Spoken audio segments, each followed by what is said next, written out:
Hi అండి. ఈరోజు నేను పలావ్ అలాగే చికెన్ అనేది ప్రిపేర్ చేస్తున్నాను. చాలా సింపుల్‌గా ఎక్కువ మసాలా లేకుండా చాలా త్వరగా చేసేస్తాను. ఒకసారి చూసేయండి. ముందుగా గరం మసాలా మొత్తం వేడివేడి నూనెలో కాగిన తర్వాత వేసేసుకోవాలి. ఇది కొంచెం వేగిన తర్వాత ఉల్లిపాయలు, పచ్చిమిరపకాయలు కూడా వేసేసుకొని ముందుగానే కట్ చేసుకున్న కొత్తిమీర అలాగే పుదీనా కూడా శుభ్రంగా నీట్‌గా కడిగేసుకొని వేసేసుకోవాలి. ఇది వేసుకున్న తర్వాత మనం అల్లం పేస్ట్ కూడా ఉంటది కదండీ!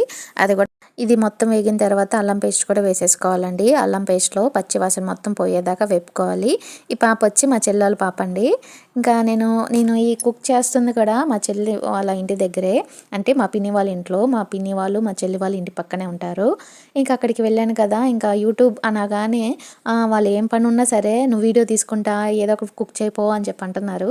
ఇంకా ఫ్రిడ్జ్‌లో నేను వెళ్ళేసరికి చికెన్ ఉంది. ఇంకా అందుకే చాలా సింపుల్‌గా ఎప్పుడు షార్ట్ వీడియోలో పెట్టలేదు కదా నా రెసిపీ అని చెప్పి ఇలా చేసి పెడుతున్నానండి. మీకు నచ్చినట్లయితే ఖచ్చితంగా లైక్ అయితే చేయండి. ఎందుకంటే నేను ఈ ఛానల్ అనేది ఒక 2, 3 నెలల నుంచి నేను చాలా కష్టపడుతున్నాను కానీ ఎటునుంచి ఏమీ లేదు నాకు.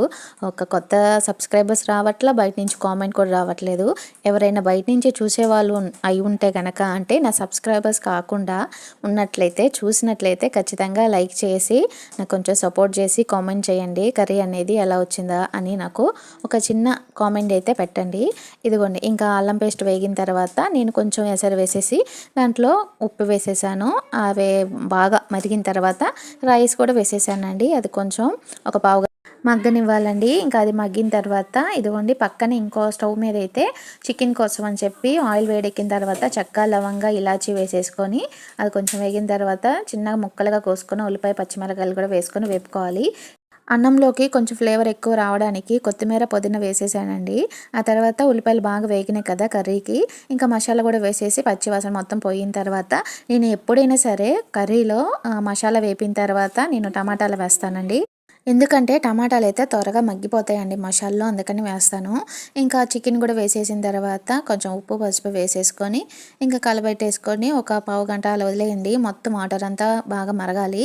ఇలా మొత్తం మరుగుతున్నప్పుడు మనం దీంట్లో సరిపడా కారం వేసేసుకొని చారు అయితే చారు, ఇగురు అయితే ఇగురుగా పెట్టేసుకోవడమే. మా ఇంట్లో ఎక్కువ చారుగా తింటారండి. అందుకని చెప్పి నేనైతే చారుగా చేసేసాను. ఇంకా కర్రీ అయితే అయిపోయింది. లాస్ట్‌లో అయిపోయే ముందు కొంచెం గరం మసాలా అలాగే కొంచెం కొత్తిమీర వేసేసుకుంటే కర్రీ అయితే సూపర్ వచ్చిందండి. ఇదిగోండి ఇంకా ప్లేట్లో వేసుకొని ఇంకా విస్తరాకులు వేసుకొని తిన్నాను. చాలా బాగా వచ్చింది. ఇంకా మీకు కూడా ఈ వీడియో నచ్చినట్లయితే లైక్ చేయండి. అలాగే కొత్తగా చూస్తున్న వాళ్ళు ఖచ్చితంగా కామెంట్ అయితే చేయండి.